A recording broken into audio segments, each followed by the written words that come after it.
सत्र 7 में आपका स्वागत है। यौन और प्रजनन स्वास्थ्य और अधिकार की चर्चा सत्र में आपका स्वागत है। तो आइए इस सत्र के उद्देश्यों को हम भली भांति समझ लें। सत्र के अंत तक सभी किशोर प्रतिभागी जेंडर और यौनिकता के बारे में बेहतर समझ विकसित कर पाएंगे और जेंडर और यौनिकता संबंधित मुद्दों के प्रति संवेदनशील होंगे। जेंडर और यौनिकता संबंधित पूर्वाग्रहों, मिथकों और गलतफहमी से निपटने में सक्षम होंगे। जेंडर और यौनिकता से संबंधित सही निर्णय ले पाएंगे। तो आइए अब हम सभी लोग एक गोला बनाकर बैठ जाएं, ताकि सभी सदस्यों को एक दूसरे से बात करने और सुनने का मौका मिले। इन दिशा निर्देशों को ध्यानपूर्वक सुन लें। अपने शरीर या यौवनारंभ के बारे में कोई भी सवाल हो तो आप प्रश्न पेटी में डाल सकते हैं, जिसे आप सार्वजनिक तौर पर पूछना पसंद नहीं करेंगे। इन प्रश्नों पर समूह के साथ अंत में चर्चा होगी। सत्र के दौरान हमें कुछ सामग्रियों की आवश्यकता होगी, जैसे कि flip chart, chart paper, sketch pen, पुरुष और महिला शरीर के पोस्टर इत्यादि, जो यहाँ उपलब्ध है और समय आने पर आप उनका प्रयोग कर पाएंगे।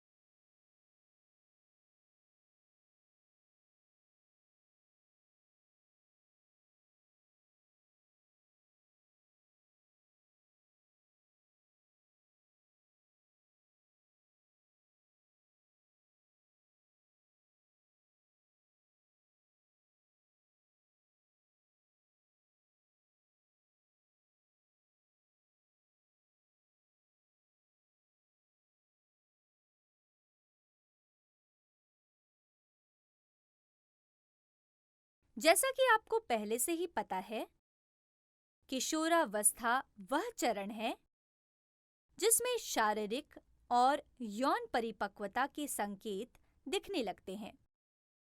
इस समय आपके मन में यौवन विकास और यौन इच्छा के बारे में बहुत सारे प्रश्न होते हैं। ये बिल्कुल स्वाभाविक है, लेकिन हमारे समाज में हमेशा यही माना जाता है कि बच्चों के सामने यौनिकता की चर्चा नहीं करना चाहिए। इससे समय से पहले ही बच्चे यौन क्रियाओं की ओर आकर्षित होते हैं। पर ऐसा नहीं है, बल्कि कई सारे अध्ययनों से यह पता चलता है कि यौनिक मुद्दों के बारे में जानकारी किशोरों को उनकी यौनिकता के बारे में स्वस्थ और सूचित विकल्प बनाने में सक्षम बनाता है। तो आइए शुरू करें। जैसा कि आप जानते हैं, UNCRC का उद्देश्य है कि बच्चों के मानव मूल्यों, अधिकारों और समाज में उनकी स्थिति को बिना किसी रोकथाम के बढ़ावा देना और किसी भी तरह के भेदभाव को रोकना है। चाहे हम जहां भी रहते हों, कोई भी लिंग, जाति, रंग, धर्म या भाषा के हों, हम सभी समान रूप से भेदभाव के बिना हमारे मानव अधिकारों का दावा कर सकते हैं। इस बात पर गौर करें, महिला अधिकार एक मौलिक मानवाधिकार है। फिर भी दुनिया भर में लगभग हर जगह महिलाएं और लड़कियों को अक्सर उनके जेंडर की वजह से अभी भी कुछ अधिकारों से वंचित रखा जाता है। लिंग असमानता एक बड़ा मुद्दा है। लोगों के द्वारा सिर्फ लिंग के आधार पर समान परिस्थितियों में अलग अलग और अपमानजनक व्यवहार किया जाता है। कुछ लोग महिला और पुरुष को एक समान नहीं मानते। यह परिस्थिति समाज में पुरुषों या महिलाओं को दी गई शक्तियों के मतभेदों से उत्पन्न होते हैं। अमूमन यहाँ पुरुष बहुत से यौन सहभागी बनाने और असुरक्षित यौन संबंध के लिए प्रोत्साहित होते हैं, और वे महिलाओं को भी अपने हिसाब से प्रोत्साहित करते हैं। पुरुषों के मुकाबले महिलाओं के लिए यौन और प्रजनन संबंधी अधिकारों का उपयोग बहुत सीमित रह जाता है। और तो और यह बिल्कुल आम बात है कि महिलाओं को अक्सर पुरुषों के अधीनस्थ यानी नीचे के पदों में स्थान दिया जाता है। उनके लिए संसाधनों, शिक्षा, सेवाओं और सूचनाओं तक पहुंच की सीमा भी तय कर दी जाती है।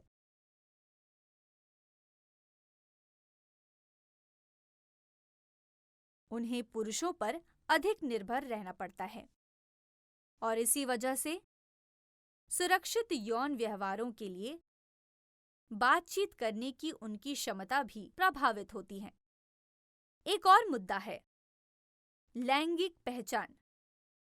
किसी की लैंगिक पहचान हमेशा उसके लिंग के अनुसार अपेक्षित व्यवहार से मेल नहीं खाती है। ये बिल्कुल जरूरी नहीं कि किसी की लैंगिक पहचान उसके पहनावे या व्यवहार के अनुकूल हो। सभी उन्मुक्त रूप से अपने लैंगिक पहचान को दर्शा सकते हैं। इसी क्रम में हम यौन उन्मुखता को भी एक मुद्दे की तरह ही देख सकते हैं। आप किसके प्रति आकर्षित होते हैं और आप किसके साथ संबंध रखना चाहते हैं, यह पूरी तरह आपका अधिकार होता है। इसमें समलैंगिकता यानी कि समान लिंग के सदस्यों के बीच यौन व्यवहार भी शामिल हैं। इस सत्र के अंत तक हम सब जेंडर और यौनिकता के बारे में बेहतर समझ बना पाएंगे और जेंडर और यौनिकता संबंधित मुद्दों के प्रति संवेदनशील होंगे। इससे संबंधित मिथकों और गलतफहमियों से निपट सकेंगे और सही निर्णय ले पाएंगे। पिछले सत्र में हमने सीखा कि प्रजनन तंत्र के संक्रमित होने के क्या कारण हैं और इससे कैसे बचा जा सकता है। एचआईवी और इससे जुड़े मिथकों के बारे में भी जाना। एचआईवी और एसटीआई की जांच और इलाज के महत्व को भी समझा था, और हमें विश्वास है कि आपने अपनी जानकारियों को दूसरों के साथ साझा भी किया होगा। तो चलिए आज के सत्र में हम जेंडर और यौनिकता संबंधित मुद्दों पर आगे बढ़ते हैं। अभ्यास 1, विकल्पों को समझना। आपको दीवार पर 2 तस्वीरें दिख रही हैं। अब आपको कुछ परिस्थितियां सुनाई जाएंगी। हर परिस्थिति में आपको ये निर्णय लेना है कि वो लड़का है या लड़की। जो उस चरित्र को लड़का समझते हैं वो लड़के के चित्र के पास खड़े हो जाएंगे, और जो लड़की समझते हो वो लड़की के चित्र के पास खड़े हो जाएंगे। जिनको ये लगता है कि चरित्र लड़का या लड़की दोनों हो सकते हैं, तो वो कमरे के बीच में ही खड़े रहेंगे। अभ्यास के अंत में हम इस पर चर्चा करेंगे। अब स्क्रीन पर 2 चित्र दिख रहे हैं। पहली एक लड़की की और दूसरी एक लड़के की। अब आपको कुछ प्रश्न पूछे जाएंगे। आपको प्रश्न में दर्शाए गए परिस्थिति के अनुसार यह बताना है प्रश्न में जो चरित्र हैं वह एक लड़का है या लड़की। जो यह सोचते हैं कि वह लड़की है वह अपने पुस्तिका में लड़की लिखेंगे। जो यह सोचते हैं कि वह लड़का है तो वो लड़का लिखेंगे। या फिर अगर उन्हें यह लगे कि चरित्र एक लड़का या लड़की हो सकता है तो वे दोनों लिखेंगे।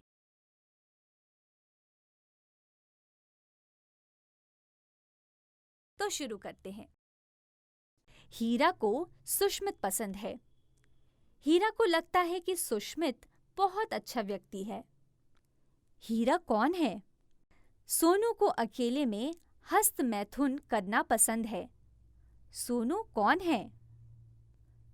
गुरमीत किसी के साथ रिश्ते में है। वह अपनी साथी से विवाह करने के लिए प्रस्ताव भेजने की तैयारी में है। गुरमीत कौन है? तो आपने लिख लिया। आपने अपने हिसाब से तोल मोल कर ही कुछ निर्णय लिए होंगे कि हीरा, सोनू और गुरमीत में से कौन लड़के हैं, लड़कियां हैं या दोनों। अब इन पर कुछ चर्चा कर लेते हैं। 1. साधारणतः हम विश्वास करते हैं कि एक लड़का और एक लड़की एक दूसरे के प्रति आकर्षित होते हैं, लेकिन ऐसा नहीं है। एक व्यक्ति समान लिंग की ओर भी आकर्षित होता है और विपरीत लिंग के प्रति भी। हमें इस बात को दिमाग में रखना चाहिए कि इस कारणों से किसी का मजाक न उड़े। यौनिकता का विकल्प और पसंदगी हर व्यक्ति का अधिकार है, इसलिए इसके प्रति सम्मान रखना चाहिए। 2. यौनिकता केवल हमारे लिंग से संबंधित नहीं होता। पुरुषों और किशोर लड़कों की तरह महिलाएं और किशोर लड़कियां भी हस्त मैथुन करती हैं। यह यौन इच्छा से जुड़ा है, जिसके द्वारा लोग दूसरे तरीके से यौन सुख का अनुभव करते हैं। इसमें जैविक, कामुक, शारीरिक, भावनात्मक, सामाजिक या आध्यात्मिक भावनाएं और व्यवहार शामिल हैं। लैंगिकता आपके व्यक्तित्व का एक हिस्सा है। आप अपने शरीर के बारे में कैसा महसूस करते हैं, इसको व्यक्त करता है। आपके जीवन में यौन अभिव्यक्ति कितनी महत्वपूर्ण है? आप अपनी कामुकता को व्यक्त करने के लिए कैसे चुनते हैं? और आपके द्वारा चुनी जाने वाली यौन साथी के लिंग, पुरुष और या महिला के बारे में आपकी क्या प्राथमिकता है? लैंगिकता यौन अभिव्यक्ति दर्शाने का व्यक्तिगत क्षमता को दर्शाता है। 3. किसी को हमेशा यह नहीं मानना चाहिए कि लड़कों को ही अपनी भावनाएं व्यक्त करने में पहल करनी चाहिए। कई बार लड़के अपनी इच्छा और भावनाओं को व्यक्त करने में काफी दिक्कतों का सामना करते हैं। दूसरी तरफ लड़कियां भी पहल कर सकती हैं और अपनी इच्छा और भावनाओं को व्यक्त कर सकती हैं। अपनी इच्छा और भावनाओं को व्यक्त करना बिल्कुल भी गलत नहीं है, चाहे वह लड़का हो या लड़की। चलिए कुछ और जानकारियां ले लें। यौनिकता हमारी पूरी अभिव्यक्ति से परिलक्षित होता है कि हम कैसे मनुष्य हैं।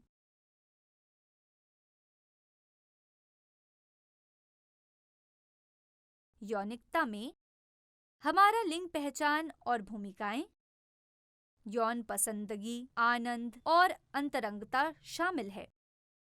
यौनिकता सेक्स से ज्यादा है। यह लिंग से अलग है, जिसमें महिलाओं और पुरुषों के बीच समाज उन दोनों के बीच के मतभेद और उन्हें सौंपी गई भूमिकाओं में देखता है।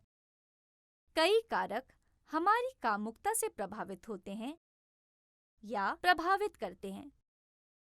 उदाहरण के लिए, हम यह नहीं मान सकते कि सभी लोग यौन संबंध बनाने के लिए समान कारणों से प्रेरित होते हैं।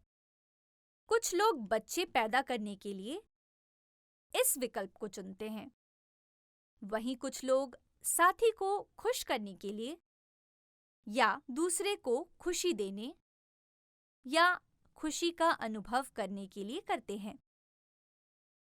हस्त मैथुन अपनी आवश्यकता के अनुसार खुशी के लिए अपने जननांगों को उत्तेजित करने की प्रक्रिया है।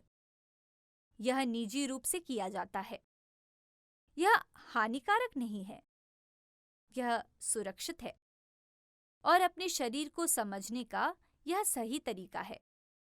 हालांकि यह काफी व्यक्तिगत होता है। अधिकतर लोग हस्त मैथुन करते हैं, लेकिन कुछ लोग नहीं भी करते। हस्त मैथुन आपको कमजोर नहीं करता, यह मिथक है। हस्त मैथुन के कारण किसी तरह की कमजोरी नहीं होती। लड़कियां भी हस्त मैथुन करती हैं। यह एक साधारण क्रिया है। कोई भी हस्त मैथुन कर सकता है। हाँ, यह तब समस्या बन जाती है जब यह आपके साथी के साथ यौन गतिविधि को रोकता है। इसके अलावा अगर यह सार्वजनिक रूप से किया जाए या लत बन जाए तो हानिकारक है। आइए एक खेल खेलें। सभी प्रतिभागी गोल घेरे में खड़े हो जाएं। आंखें बंद कर लें। अब सभी अपने हाथों को आगे कर अपने सह प्रतिभागी के हाथों को ढूंढें और पकड़ लें। जब तक सभी एक दूसरे के हाथों को पकड़ न लें, खेल चलता रहेगा। इस खेल का उद्देश्य यही है कि एक दूसरे को बताए बिना एक दूसरे की मदद करें। अभ्यास 2। अब हम किशोरावस्था के अनुभवों, भावनाओं और चुनौतियों के बारे में कुछ कहानी सुनेंगे और फिर उस पर चर्चा करेंगे। आइए अब हम फिर से कुछ कहानियां सुनें। यह है अनाया की कहानी। अनाया पहली बार सेक्स 16 साल की उम्र में की थी। किसी समय उसके 2 दोस्तों ने उसे चिढ़ाया था कि उसके पास कोई बॉयफ्रेंड नहीं है। उन लोगों ने उसे बॉयफ्रेंड बनाने और उसके साथ यौन संबंध बनाने के लिए प्रोत्साहित किया। वह उत्सुक थी, लेकिन उससे ज्यादा वह अपने दोस्तों का दबाव महसूस करती थी। इसीलिए उसने एक लड़के को बॉयफ्रेंड बनाया और उसके साथ सेक्स किया। स्कूल में ज्यादातर लोगों को पता हो गया कि अनाया और उसके बॉयफ्रेंड के बीच यौन संबंध है। अगले 2 वर्षों में अनाया ने 4 अन्य लड़कों के साथ भी यौन संबंध बनाया। एक स्कूल का साथी था, एक पड़ोसी था, एक उसके साथ जिससे उसकी मुलाकात काम के दौरान हुई और एक उसके साथ जिससे वह दोस्त के माध्यम से मिली थी। उसने यौन संबंध रखने का आनंद लिया। अनाया यह जानती थी कि वह इन लड़कों में से किसी से शादी नहीं करेगी, लेकिन वह उस समय प्रत्येक लड़के के लिए अच्छी थी और उसने कभी भी अपनी भावनाओं के बारे में किसी से भी झूठ नहीं बोला। सेक्स पार्टनर होने के कारण अनाया अपने आप को आकर्षक और महत्वपूर्ण महसूस करती थी। ज्यादातर समय अनाया कॉन्डम का उपयोग करने के बारे में सावधान रहती थी, लेकिन एक बार वह गर्भवती हो गई और उसे गर्भ समापन कराना पड़ा। दूसरी बार वह एक साथी से यौन संक्रमण की शिकार हो गई, लेकिन उसे तत्काल इलाज मिल गया और ठीक भी हो गई। अब अनाया एक युवा आदमी से जुड़ी हुई है, जिससे अनाया का परिवार शादी करना चाहता है।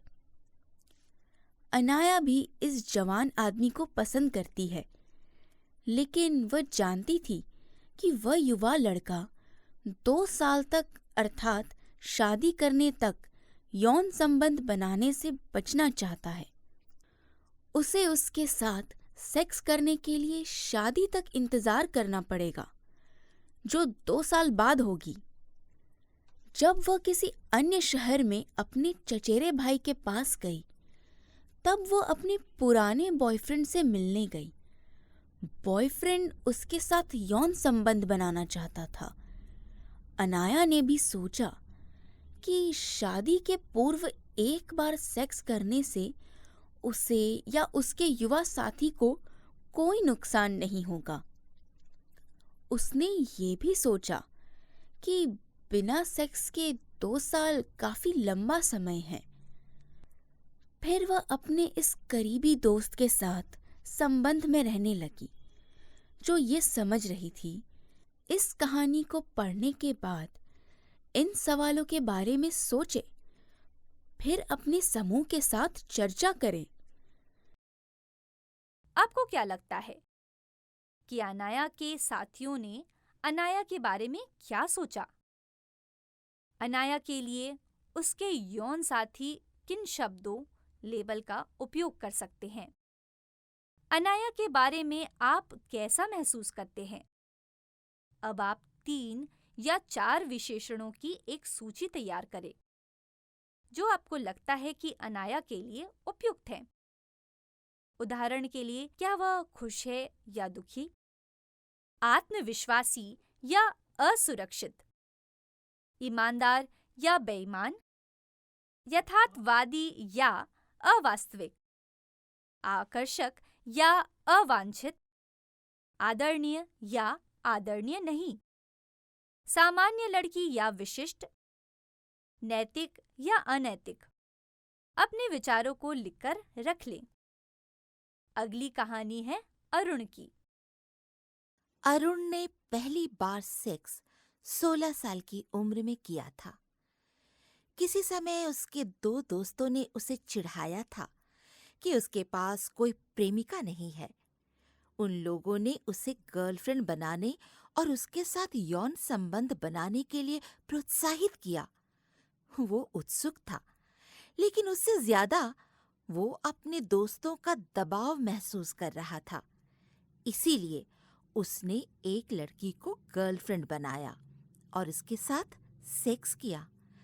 स्कूल में ज्यादातर लोगों को पता हो गया कि अरुण और उसके गर्लफ्रेंड के बीच यौन संबंध है। अगले 2 वर्षों में अरुण ने 4 अन्य लड़कियों के साथ भी यौन संबंध बनाया। एक स्कूल की साथी थी, एक पड़ोसी थी, एक उसके साथ जिससे उसकी मुलाकात काम के दौरान हुई, और एक उसके साथ जिससे वो दोस्त के माध्यम से मिला था। उसने यौन संबंध रखने का आनंद लिया। अरुण ये जानता था कि वो इन लड़कियों में से किसी से भी शादी नहीं करेगा, लेकिन वो उस समय प्रत्येक लड़की के लिए अच्छा था और उसने कभी भी अपनी भावनाओं के बारे में किसी से झूठ नहीं बोला। सेक्स पार्टनर होने के कारण अरुण अपने आप को आकर्षक और महत्वपूर्ण महसूस करता था। ज्यादातर समय अरुण कंडोम का उपयोग करने के बारे में सावधान था, लेकिन एक बार एक लड़की गर्भवती हो गई और लड़की को गर्भ समापन कराना पड़ा। दूसरी बार अरुण एक साथी से यौन संक्रमण का शिकार हो गया, लेकिन उसे तत्काल इलाज मिल गया और ठीक भी हो गया। अब अरुण एक युवा औरत से जुड़ा हुआ है, जिससे अरुण का परिवार शादी करना चाहता है। अरुण भी इस युवा औरत को पसंद करता है, लेकिन वो जानता है कि वो युवा लड़की 2 साल तक अर्थात शादी करने तक यौन संबंध बनाने से बचना चाहती है। उसे उसके साथ सेक्स करने के लिए शादी तक इंतजार करना पड़ेगा, जो 2 साल के बाद होगी। जब वो किसी अन्य शहर में अपने चचेरे भाई के पास गया, तब वह अपनी पुरानी गर्लफ्रेंड से मिलने गया। गर्लफ्रेंड उसके साथ यौन संबंध बनाना चाहती थी। अरुण ने भी सोचा कि शादी के पूर्व एक बार सेक्स करने से उसे या उसके युवा साथी को कोई नुकसान नहीं होगा। उसने ये भी सोचा कि बिना सेक्स के 2 साल काफी लंबा समय है। फिर वो अपने इस करीबी दोस्त के साथ संबंध में रहने लगा।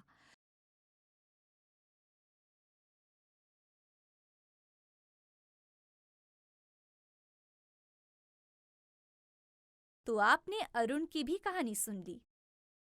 अब इन सवालों के बारे में सोचें।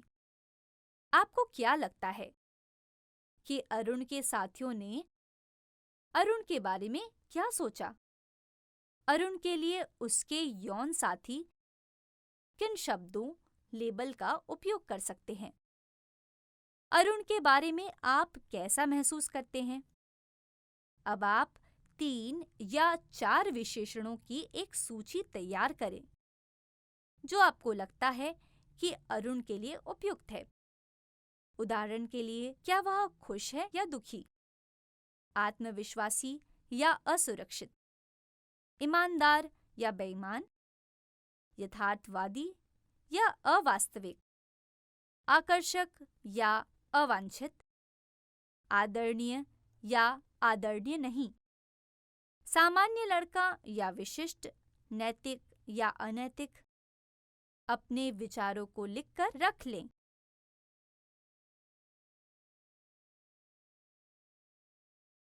अब अगली कहानी है बियाज की। बियाज ने पहली बार सेक्स 16 साल की उम्र में किया था। किसी समय उसके 2 दोस्तों ने उसे चिढ़ाया था कि उसके पास कोई प्रेमिका नहीं है। उन लोगों ने उसे गर्लफ्रेंड बनाने और उसके साथ यौन संबंध बनाने के लिए प्रोत्साहित किया। वो उत्सुक था, लेकिन उससे ज्यादा वो अपने दोस्तों का दबाव महसूस कर रहा था।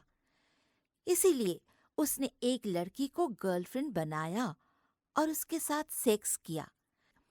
स्कूल में ज्यादातर लोगों को पता हो गया कि बियाज और उसकी गर्लफ्रेंड के बीच यौन संबंध है।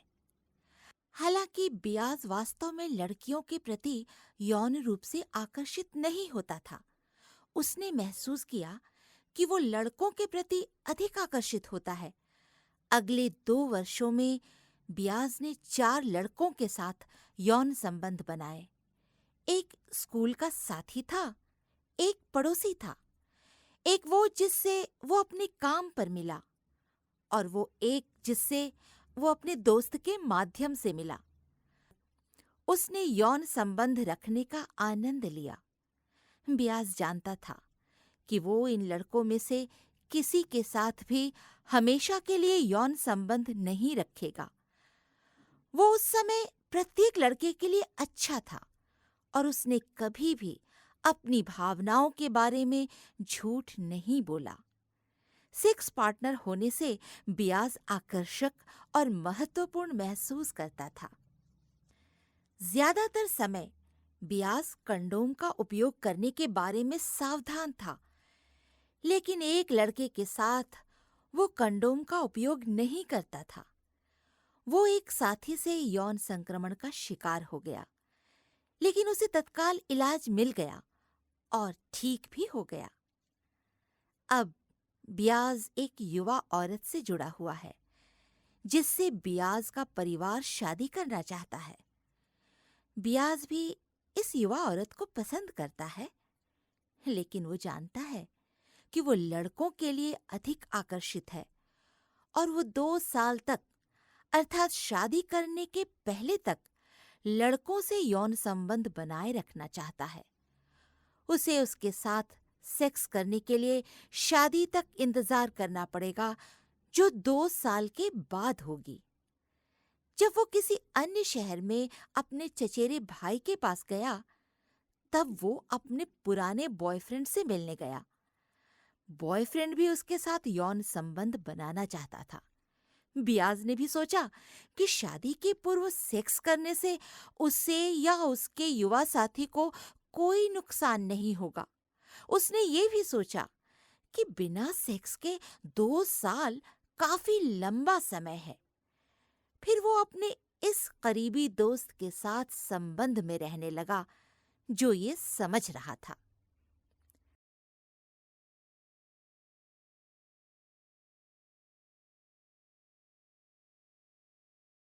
अब फिर से यही सोचें कि आपको क्या लगता है कि बियाज के साथियों ने बियाज के बारे में क्या सोचा? बियाज के लिए उसके यौन साथी किन शब्दों, लेबल का उपयोग कर सकते हैं? बियाज के बारे में आप कैसा महसूस करते हैं? अब आप 3 या 4 विशेषणों की एक सूची तैयार करें। जो आपको लगता है कि ब्याज के लिए उपयुक्त है। उदाहरण के लिए, क्या वह खुश है या दुखी, आत्मविश्वासी या असुरक्षित, ईमानदार या बेईमान, यथार्थवादी या अवास्तविक, आकर्षक या अवांछित, आदरणीय या आदरणीय नहीं, सामान्य लड़की या विशिष्ट, नैतिक या अनैतिक। अपने विचारों को लिखकर रख लें।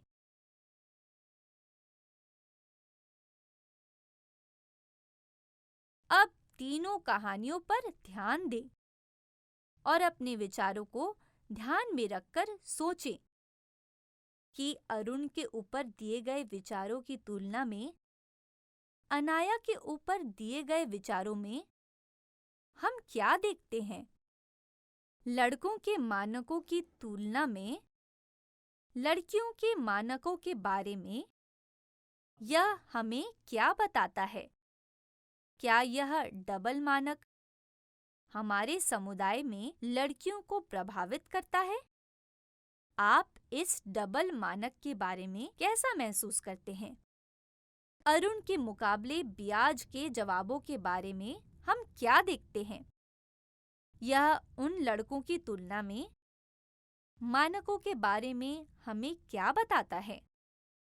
जब एक लड़का दूसरे लड़के से आकर्षित होता है, जबकि लड़कों के मानकों के अनुसार लड़का को लड़की से आकर्षित होना चाहिए, हमारे समुदाय में उस लड़के पर क्या प्रभाव पड़ता है जब वह दूसरे लड़के से आकर्षित होता है?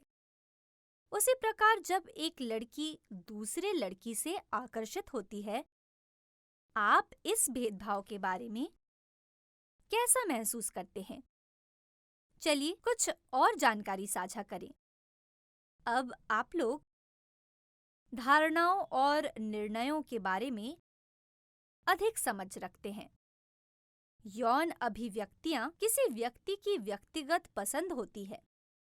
किसी के यौन उन्मुखता या उनके लिंग के कारण किसी के साथ भेदभाव नहीं किया जाना चाहिए। अब याद करें कि हम लोगों ने ललिता और बाबू सत्र के दौरान यौन अभिव्यक्ति, जेंडर, यौन उन्मुखता, सम्मान और गरिमा, नैतिक मूल्य के हिसाब से दूसरे के साथ व्यवहार, यौन विविधता, यौन विकल्पों और प्राथमिकताओं के बारे में बहुत सारी जानकारियां ली थी। फिर से इस सत्र में प्राप्त जानकारियों के संदर्भ में उन्हीं बिंदुओं का एक बार पुनरावलोकन करें। अब आपके पास थोड़ी और जानकारियां हैं। अब ये सत्र भी समाप्त होने को है। अगले सत्र में जाने से पहले कुछ बातों को ध्यान में ले लें कि रोजमर्रा के जीवन में हर दिन नैतिकता और मानवाधिकारों को हमेशा ध्यान में रखकर ही चलना चाहिए। खासकर जेंडर और यौनिकता से संबंधित निष्पक्ष व्यवहार और समानता स्थापित करने के लिए है। हमेशा अपने आसपास और खुद में निरंतर प्रयासरत रहना होगा। आप स्थानीय प्रयासों में भी शामिल हो सकते हैं। जैसे अपने समुदाय में लोगों को बताएं कि 18 साल से कम उम्र में अपनी बेटियों की शादी करना गलत क्यों है। लड़कियों को स्कूल में रहने में मदद करें।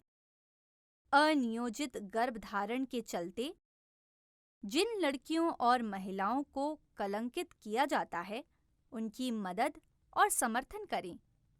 समुदाय में लोगों को समझाएं कि प्रत्येक व्यक्ति अपने यौन अभिव्यक्ति के बारे में निर्णय लेने के लिए स्वतंत्र है। और हाँ, अपने स्कूलों में यौन शिक्षा के लिए वकालत जरूर करें, बल्कि एक दूसरे की सहायता करनी चाहिए। आपको जो भी जानकारियां मिली उन्हें हमेशा याद रखें। इनके बारे में अपने मित्र और सगे संबंधियों से बेझिझक बातें करें।